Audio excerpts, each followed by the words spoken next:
अस्सलाम वालेकुम स्टूडेंट, मैं आज आप लोग को पढ़ाने वाला हूँ बायोलॉजी 9th क्लास की। और ये होगी 9th क्लास की बायोलॉजी, और इंशाअल्लाह ये बायोलॉजी आपकी दुआओं से पूरा लेके चलेंगे।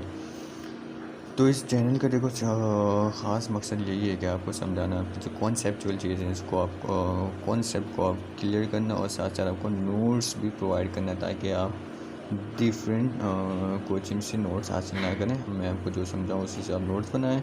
खुद नोट्स बनाना भी ज़ाहिर सी बात अच्छा होता है, खुद आप काम करते हैं, खुद आपको याद भी रहता है। तो आज हम पढ़ेंगे बेसिक कुछ बायो के बारे में। जैसे आप जानते हैं कि जब हम बात करें बायो तो आपको जो भी टीचर्स हो, आपको सबसे पहले बायोलॉजी, बात भी सही है, आपको जब आप कोई भी टॉपिक्स पढ़ना चाहें बायोलॉजी के बारे में आपको पता होना चाहिए कि हम आगे पढ़ेंगे क्या। तो थोड़ा कॉन्सेप्ट मैं आपको दे देता हूँ कि what is a biology. The biology is a branch of natural science which deals. Biology एक ब्रांच है नेचुरल साइंस की। जिस तरह नेचुरल साइंस की बात करें, इस तरह फिज़िक्स भी एक साइंस है, केमिस्ट्री भी एक साइंस है, तो बायोलॉजी भी एक साइंस ही है। इसमें हम स्टडी क्या करते हैं, which deals with the study of living organism. जितने भी लिविंग ऑर्गेनिजम्स हैं, चाहे वो कोई भी इंसान हो, चाहे वो जानवर हो, चाहे वो कोई भी प्लांट हो, जितने भी लिविंग ऑर्गेनिज्म हैं उनकी स्टडी हम बायोलॉजी में करते हैं। विच differ from each other in shape, size, composition etcetera it's called biology.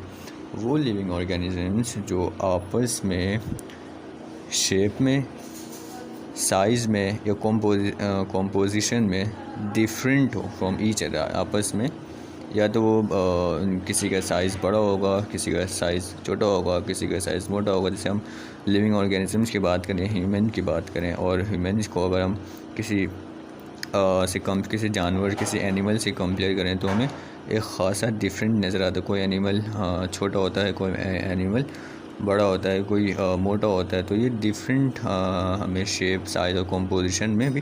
Composition का मतलब ये है कि बनावी, इंसान की बात करें, इंसान की बनावी किसी और चीज़ की तरह है, एनिमल की बनावी किसी और चीज़ की तरह है। तो ये इन चीज़ के बारे में स्टडी करने को हम कहते हैं बायोलॉजी। अच्छा, मैं आपको बताता चलूँ कि ये वीडियो ये आपको MD कैंटीन की जानिब से प्रोवाइड किया जा रहा है।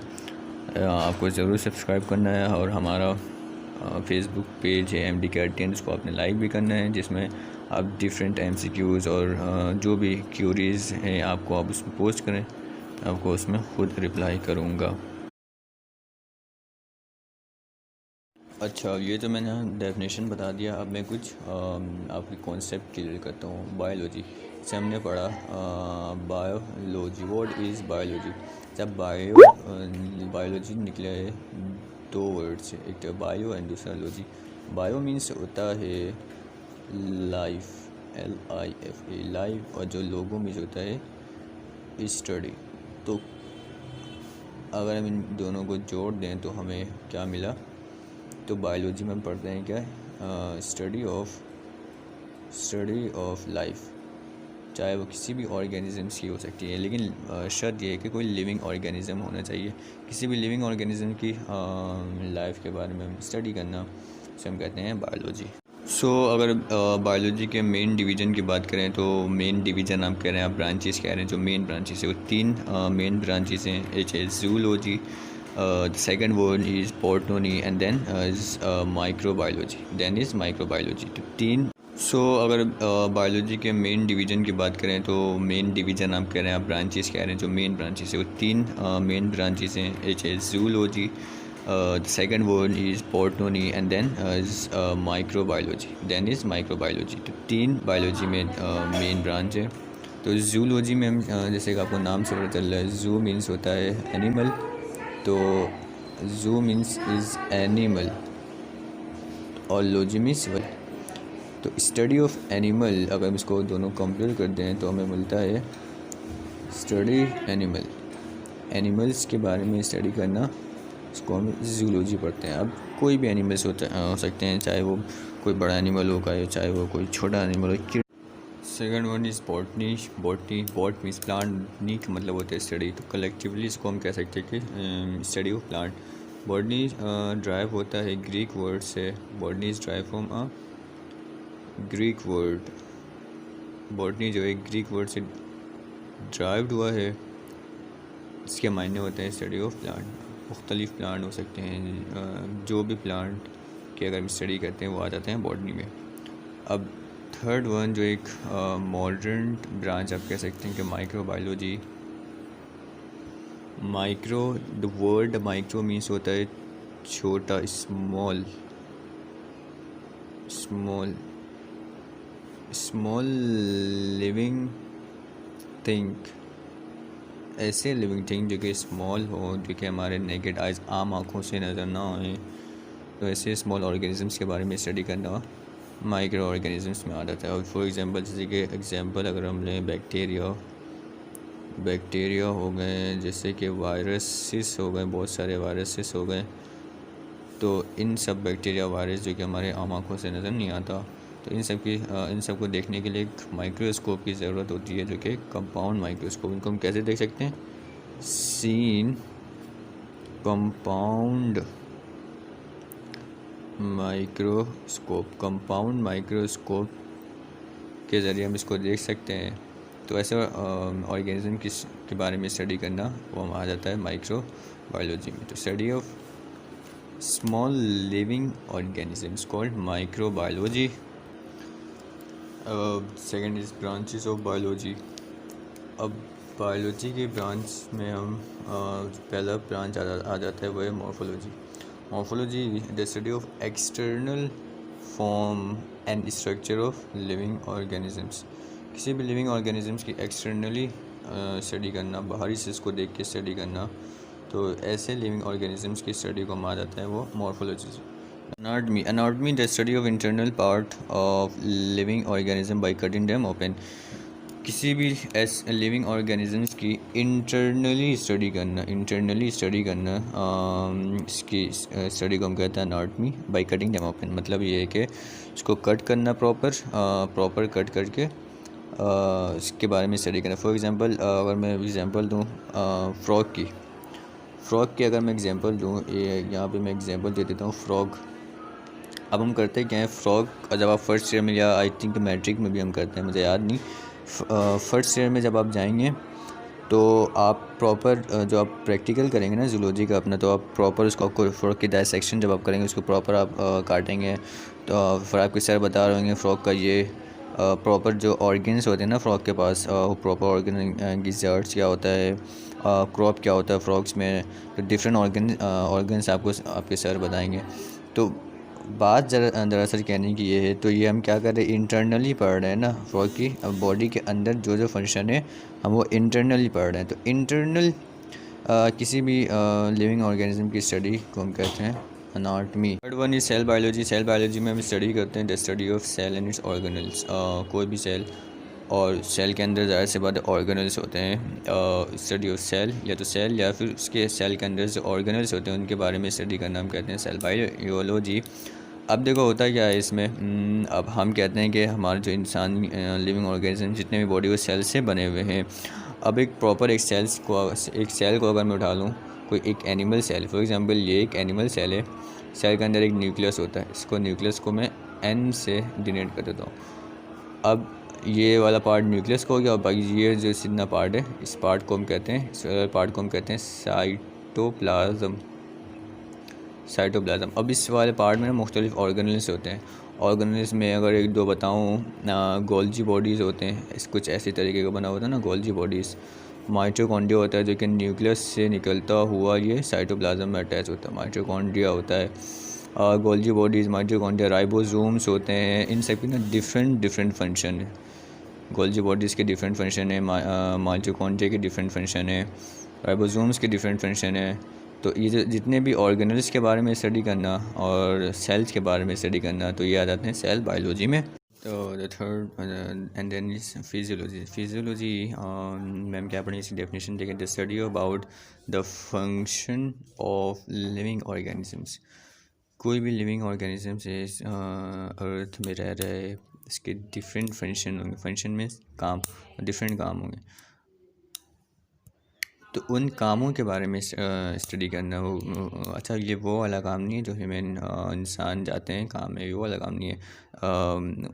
तो वो वाला काम नहीं, तो उन फंक्शंस के बारे में स्टडी करना। फॉर एग्जांपल अगर मैं लूँ इन ह्यूमन बीइंग का फंक्शन क्या, ह्यूमन बीइंग्स मूवमेंट करते हैं, ये प्लांट का फंक्शन ये नहीं है। प्लांट का फंक्शन क्या है? फोटोसिंथेसिस। फोटोसिंथेसिस मीन्स वो अपना ग़िज़ा खुद बनाते हैं बाय, तो इसी वजह से हम ऑटोट्रॉफ्स कहते हैं।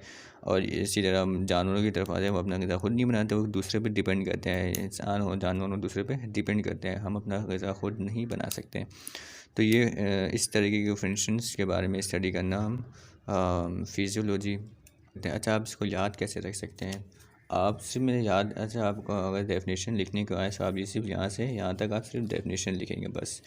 बाकी इसमें याद करने का तरीका है कि मैं समझा दूँ कि खाने के तौर पर अगर प्लांट की मैं बात करूँ, तो प्लांट मेक ओन फूड, अपना ग़िज़ा खुद बनाते हैं, मेक ओन फूड।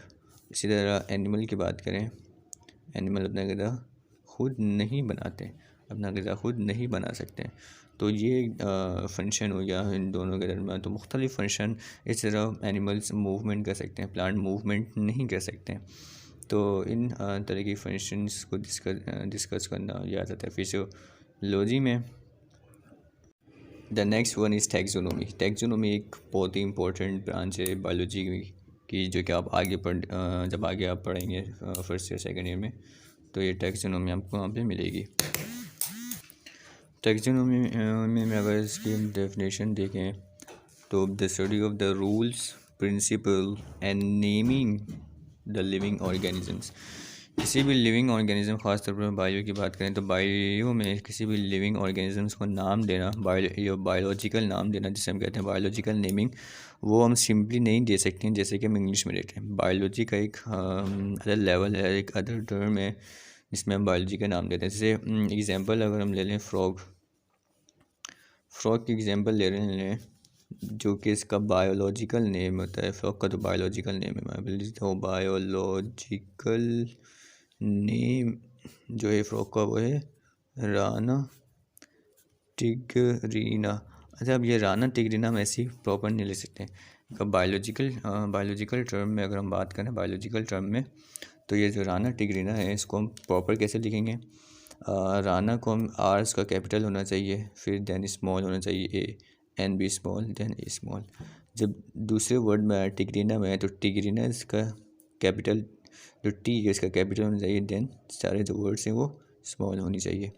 अच्छा इसके बाद ये है कि आप इनमें अंडरलाइन करना अपने ज़रूरी है। ये एक बायोलॉजी का रूल, आप समझ लें कि ये बायोलॉजी का रूल है। आप प्रॉपर, जैसे मैंने यहाँ पे नाम लिखा ना, ये गलत है, ये सही है। एक रूल है जो कि हम इस रूल को हम टैक्सोनॉमी, जो कि पूरी ब्रांच है बायोलॉजी की, इसमें स्टडी कर। सो द नेक्स्ट ब्रांच है जेनेटिक्स। अच्छा जेनेटिक्स की मैं बात करूँ ना, जो जितने भी हमने ब्रांच पढ़ा, जेनेटिक्स जो है one of the most important branch biology की, जो कि बहुत स्कोप है। जेनेटिक्स अगर आप आगे जाएंगे तो जेनेटिक्स के बारे में बहुत पढ़ेंगे, तो आपने इसके बारे में अच्छी तरीके से समझना है। अच्छा इसकी डेफिनेशन के बारे में देखें तो इसकी डेफिनेशन क्या कहती है हमसे? The study of heredity. सब द वर्ड हेरिडिटी क्या है वो मैं आपको बताता हूँ। The study of heredity that is transferring of character from parent to offspring. अच्छा जो वर्ड जो यहाँ पे हेरिडिटी बताया गया है ना, ये जो वर्ड हेरिडिटी बताया गया है, इसकी डेफिनेशन आगे लिख दी गई है। इसकी डेफिनेशन यहाँ पे आगे लिखी हुई है। इसकी डेफिनेशन क्या लिखी हुई है? इस transferring of characters from parent two of spring. Of spring हम कहते हैं चाइल्ड को, बच्चे को। चाइल्ड मैं अभी लिख देता हूँ, चाइल्ड को हम कहते हैं ऑफ स्प्रिंग। कोई से भी एक कैरेक्टर जो कि पेरेंट से ट्रांसफ़र होता है उसके ऑफ स्प्रिंग में, उस पेरेंट के चाइल्ड में। तो इस स्टडी के बारे में, इसकी जो स्टडी हम करते हैं वो करते हैं जेनेटिक्स में। अच्छा ये ट्रांसफ़र, ये जो बहुत ही बड़ा टॉपिक है, आप ये सेकंड ईयर में पढ़ेंगे। क्रोमोसोम्स क्या होते हैं, जीन्स क्या होते हैं पढ़ेंगे। तो जेनेटिक्स जो वर्ड निकला है, ये निकला है जीन से। और जो एक शख्स से दूसरे शख्स में जो ट्रांसफ़र होता है वो जीन होता है। मतलब पेरेंट्स से जो ऑफ स्प्रिंग में ट्रांसफ़र होगा वो जीन ही होगा। इसी जब ट्रांसफ़र होना है from parent two of spring, तो इस ट्रांसफरिंग, इस कैरेक्टर के ट्रांसफरिंग को, इस स्टडी ऑफ हेरिडिटी को हम कहते हैं जेनेटिक्स। तो next one is developmental biology. Developmental biology से नाम से आपको पता चल रहा है हम इसमें क्या स्टडी करेंगे, किसी भी एम्ब्रियो या किसी भी जो बच्चा पैदा हो रहा है उसकी डेवलपमेंट के बारे में हम स्टडी करेंगे। इसकी डेफिनेशन देखें, the study of formation and development of embryo. किसके बारे में स्टडी करने की, कोई भी एम्ब्रियो हम कहते हैं, एम्ब्रियो ना बायोलॉजिकल टर्म है। इसको अगर सिंपल टर्म में अगर मैं बात करूँ, जो भी बच्चा पैदा हो रहा है एक्सेप्ट इस एम्ब्रियो, ज़ाहिर सी बात है वो बच्चा है, वक्त के साथ साथ इसको बड़ा होना है, उसमें डिफरेंट उसकी बॉडी में डिफरेंट फॉर्मेशन होगी, डिफरेंट डेवलपमेंट होगी। अभी वो बच्चा है, अभी कल को जाके उसको बड़ा होना है, डिफरेंट ऑर्गन्स उसके और स्ट्रॉन्ग होंगे। तो इन ऑर्गन्स की स्ट्रॉन्गर को, ये डिफरेंट ऑर्गन के बनने को, फॉर्मेशन को, इसकी स्टडी को हम कहते हैं developmental biology. So the next step, जो नेक्स्ट जो बायोलॉजी की ब्रांच है वो है एनवायरमेंटल बायोलॉजी। तो हम इस जितने कि एनवायरनमेंट की बात करेंगे, हमारे इर्द गिर्द जो भी कैसी हवाएं हैं, हमारे इर्द गिर्द कैसी मिट्टियाँ हैं, तो एनवायरनमेंट के बारे में हम इसमें बात करेंगे। इसमें एनवायरनमेंट के बारे में बात क्या करेंगे, the study of relationship between living organisms and non living factors of environment and their effect on each other. मतलब इसमें हमें एक रिलेशन के बारे में स्टडी करना है, क्या किस किस्म का रिलेशन होगा, वो रिलेशन होगा बिटवीन लिविंग ऑर्गेनिज्म, कोई भी लिविंग ऑर्गेनिजम्स हो सकते हैं, non living factors of environment का वो फैक्टर्स जो कि ज़ाहिर सी बात है जो कि नॉन लिविंग होगा, इन दोनों के दरमियान जो रिलेशनशिप है और इनका इफेक्ट क्या होता है, इनके बारे में स्टडी करने को हम कहते हैं एनवायरमेंटल बायोलॉजी। जैसे एक बहुत ही अच्छी एग्जांपल मैं आपको दे दूँ, लिविंग थिंग में हम ले लेते हैं। अच्छा, रिलेशन किसके दरमियान है, लिविंग थिंग के और नॉन लिविंग थिंग के दरमियान। जो एनवायरनमेंट का जो नॉन लिविंग थिंग होगा उनके दरमियान रिलेशन। आपने दो बात याद रखनी है, लिविंग थिंग के दरमियान रिलेशन है और नॉन लिविंग थिंग के दरमियान रिलेशन है। लिविंग थिंग हम ले लेते हैं, कोई भी ह्यूमन बींग का रिलेशन। नॉन लिविंग फैक्टर्स क्या लेते हैं, वाटर, पानी जो एक हमारे एनवायरनमेंट में मौजूद एक नॉन लिविंग फैक्टर समझा जाता है। इन दोनों के दरमियान कोई भी इंसान, पानी के दरमियान इनका रिलेशनशिप कितना इंपॉर्टेंट है, इनका इफेक्ट भी बहुत इंपॉर्टेंट है, इफेक्ट भी बहुत अच्छा होता है। अगर ये पानी ना हो, कोई भी लिविंग ऑर्गेनिजम्स इस अर्थ में, दुनिया में ज़िंदा नहीं रह सकते, चाहे वो कोई भी लिविंग ऑर्गेनिजम्स हो, इंसान हो, कोई जानवर हो, कोई यहाँ तक कि प्लांट को भी कितनी ज़रूरत पड़ती है पानी की। दूसरी एग्जांपल अगर हम ले लें लिविंग ऑर्गेनिजम्स की, नॉन लिविंग फैक्टर्स की अगर हम दूसरी एग्जांपल ले लें, तो लाइट भी बहुत इंपॉर्टेंट फैक्टर्स है किसी भी लिविंग ऑर्गेनिजम्स की। बहुत सारे ऐसे मुख्तलिफ एग्जांपल्स हैं एनवायरमेंटल बायोलॉजी में, और जो एनवायरमेंटल बायोलॉजी है वो भी एक बहुत ही अहम ब्रांच समझा जाता है बायोलॉजी की। So the next point is paleontology. फेलेंटो का जो फेलेंट द वर्ड है ना, फेलेंटो निकला है फोसाइल से, फोसाइल, और लॉजी अपना वही पुराना स्टडी। तो फेलेंटोलॉजी का मतलब होता है स्टडी ऑफ फोसाइल। इसकी डेफिनेशन अगर हम देखें, the study of remote past organic life the help of fossil. मतलब पास्ट ऑर्गेनिक लाइफ के बारे में स्टडी करना, किससे से, द हेल्प ऑफ फोसाइल, फोसाइल्स की मदद से स्टडी करना। फोसाइल्स हम कहते हैं कि कोई भी ऑर्गेनिज्म अगर पहले सदी में रहता था तो उसके कुछ फोसाइल्स इस दुनिया में रह गए। इसके फॉर एग्ज़ाम्पल कोई भी हो सकता है कि कोई भी स्केलेटन्स हो सकते हैं। अगर हमें कोई भी स्केलेटन मिलता है तो हम उसके लैब में जाके स्टडी करते हैं, तो स्टडी करने में हमें पता चलता है भाई ऐसे भी ऑर्गेनिजम्स पहले सदी में पाए जाते थे। जैसे हम एग्जांपल है डायनासोर की एग्जांपल ले लें, तो डायनासोर हमें पता कैसे चला, उसके फोसाइल्स के बारे में पता चला ना। पहले उसके फोसाइल्स के बारे में हमने स्टडी की, फिर हमें पता चला कि भाई ऐसे भी कोई ऑर्गेनिज्म पहले पाया जाता था इस अर्थ में। तो ये फोसाइल पास्ट ऑर्गेनिक लाइफ के बारे में स्टडी करना, with the help of fossil जो कि पाया जाता था, कहीं से मिल जाता था, तो ऐसे ही स्टडी को हम कहते हैं paleontology. Is biotechnology. Biotechnology is biology की एक तो हम कहते हैं मॉडर्न ब्रांच। अगर आपसे पूछा जाए बायोलॉजी की मॉडर्न ब्रांच कौन सी है, मॉडर्न ब्रांच कौन सी है, तो वो बायोटेक्नोलॉजी है। मॉडर्न ब्रांच आप कह लें, लेटेस्ट ब्रांच कह लें बायोलॉजी की, जो जिसको इन्वेंट हुए कुछ सालों ही लगा है, तो वो है बायोटेक्नोलॉजी की मदद से इस साइंस की दुनिया में बहुत ही आप कह दें कि तहलका मच गया है कि बहुत ही ऐसी ऐसी चीज़ें जो कि बड़ी मुश्किलों से हासिल की जाती थी, बहुत ही आसान हो गया उसे हासिल करने में टेक्नोलॉजी की मदद से।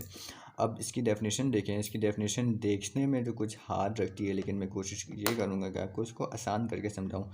अच्छा, इसकी डेफिनेशन में देखें, द स्टडी अबाउट टेक्निक्स, सही है भाई, टेक्निक्स के बारे में हमें स्टडी करना है। Manipulation of gene to bring the change in structure. Manipulation का मतलब ये है कि सिंपल अल्फाज में चेंज करना, तब्दील करना, चेंज ऑफ जीन।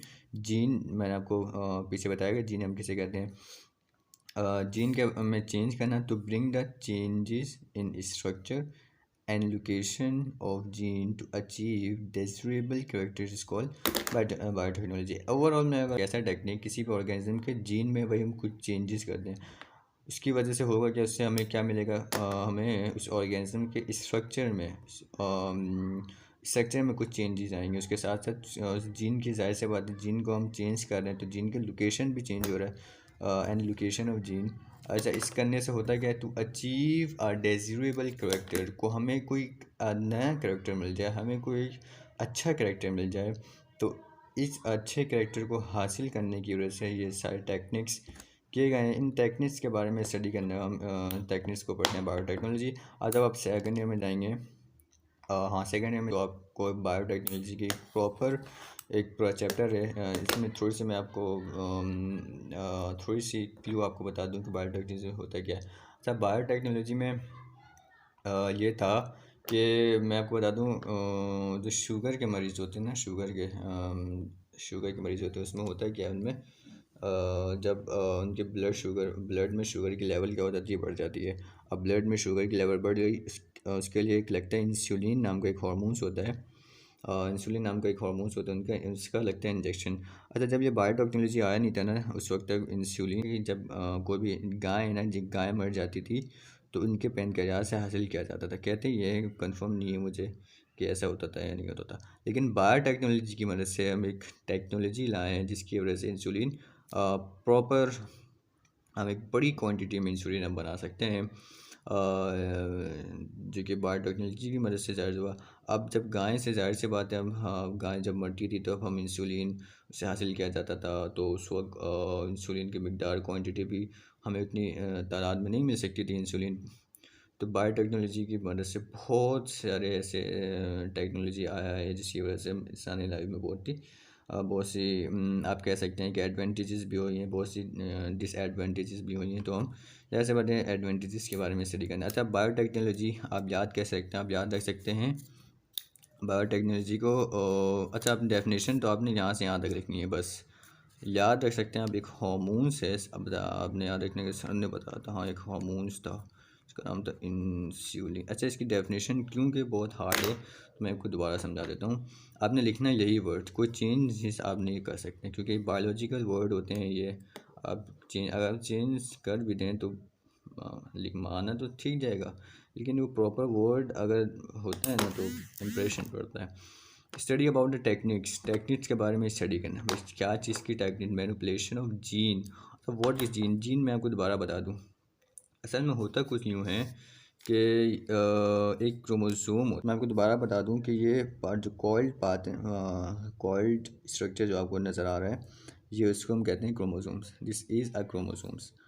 अब इस कॉइल्ड पार्ट में तो एक प्रॉपर एक पर्टिकुलर एरिया को अगर मैं कट करके जूम करके दिखाऊँ, कट किया, यहाँ पे जूम करके आया, तो इस पर्टिकुलर एरिया को हम कहते हैं जीन। इस पर्टिकुलर एरिया को हम कहते हैं gene.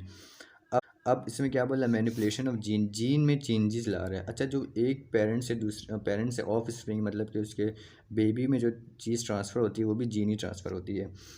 Manipulation of gene, gene में मैनिपुलेशन कर देना मतलब जीन में चेंजेस कर देना, जीन में चेंजेस कर देना, to bring the change in structure and location of gene to achieve a desirable character. क्यों करना, क्योंकि स्ट्रक्चर में चेंज लाना, लोकेशन, अब जीन को एक लोकेशन से दूसरे लोकेशन में ला रहे हैं तो क्या वो लोकेशन भी चेंज हो गया। क्यों करते हैं, to achieve a desirable character, हमें अच्छे से अच्छा कैरेक्टर, हमें अच्छे से अच्छा आउटपुट मिल सके। तो जैसे मैंने आपको बताया, इंसुलिन एक बहुत ही इम्पोर्टेंट बहुत ही लार्ज क्वांटिटी में बनाया जाता है बायोटेक्नोलॉजी की मदद से। तो ये थी बायोटेक्नोलॉजी, जो कि बहुत ही इम्पोर्टेंट आप कह सकते हैं, बहुत ही इम्पोर्टेंट। आपको फर्स्ट ईयर सेकंड ईयर आगे जाके बहुत ही नज़र आएंगी बायोटेक्नोलॉजी के आपके बारे में मेन आपको पता होना चाहिए। द वर्ड बायोटेक्नोलॉजी आपको टेक्नोलॉजी आपको पता है भाई, टेक्निक्स है कुछ। बायो मीन्स बायोलॉजी, टेक्निक्स और लॉजी मीन्स मतलब बायो में जो टेक्निक्स आए हैं उसके बारे में स्टडी करना।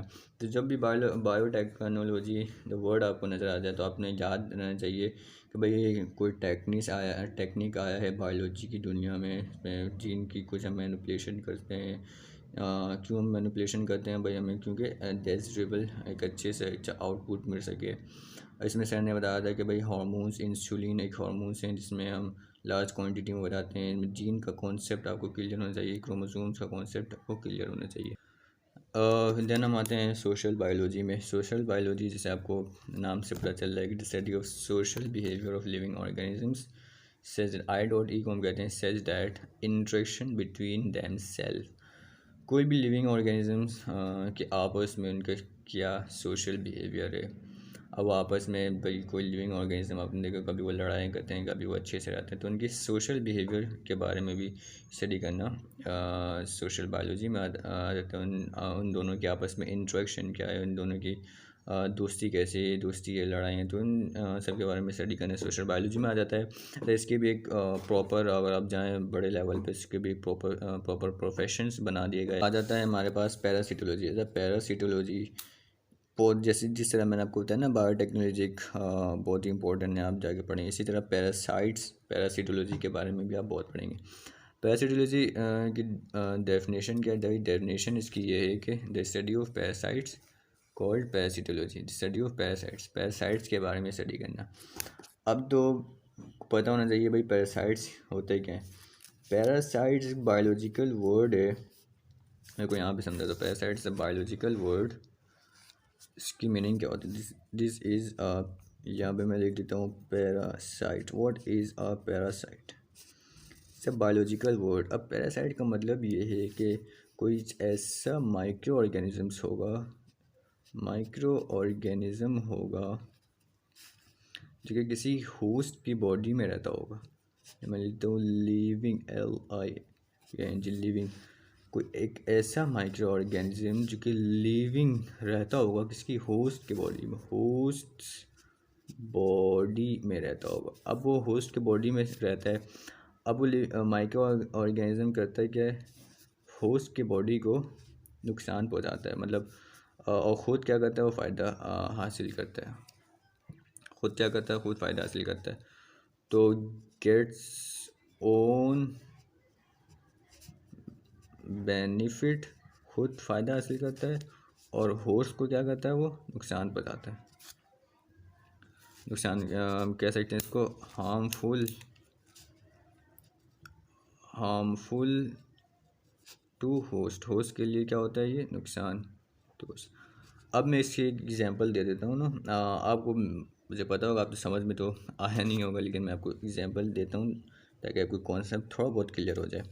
अच्छा, मैंने आपको बताया कि पैरासाइट्स माइक्रो ऑर्गेनिज्म होता है जो कि लिविंग करता है किसी होस्ट बॉडी में, या तो वो होस्ट के बॉडी को नुकसान पहुंचा रहा होता है, खुद बेनिफिट होस्ट की बॉडी से बेनिफिट हासिल कर रहा होता है।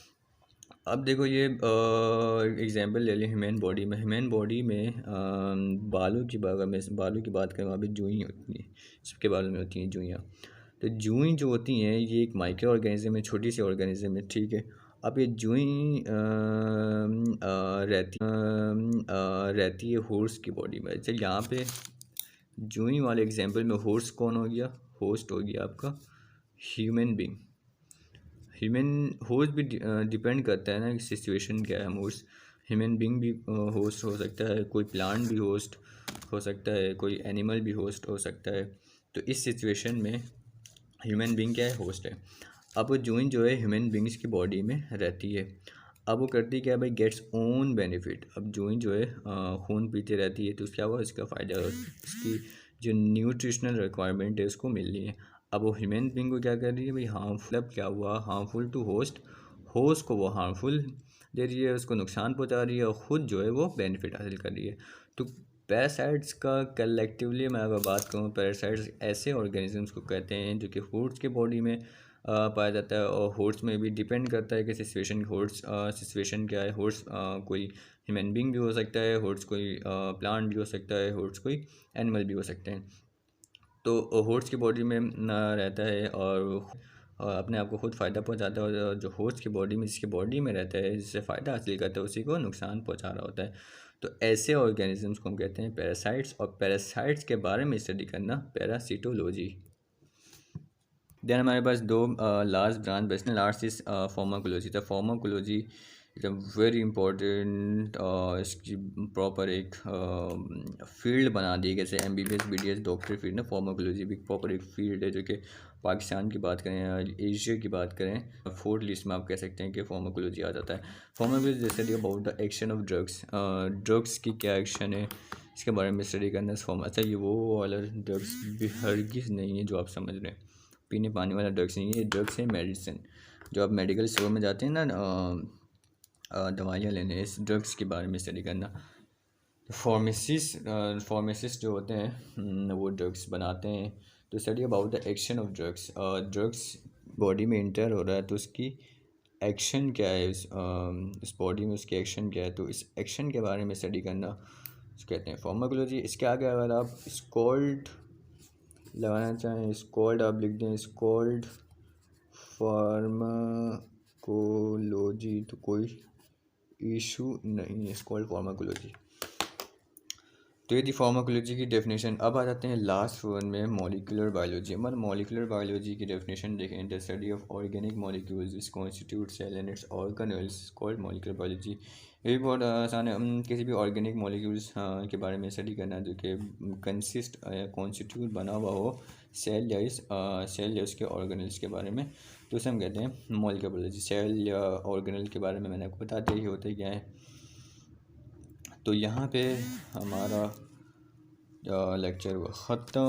हमने क्या क्या पढ़ा, हमने पढ़ा बायोलॉजी की डेफिनेशन हमने पढ़ी, बायोलॉजी की डेफिनेशन पढ़ी, डिवीज़न पढ़ी, जो 3 मेन डिवीज़न है बायोलॉजी की, zoology, botany, microbiology, then main branches पढ़े हमने। अच्छा, इसमें यहाँ पे बता दूँ सवाल किस तरीके से आता है।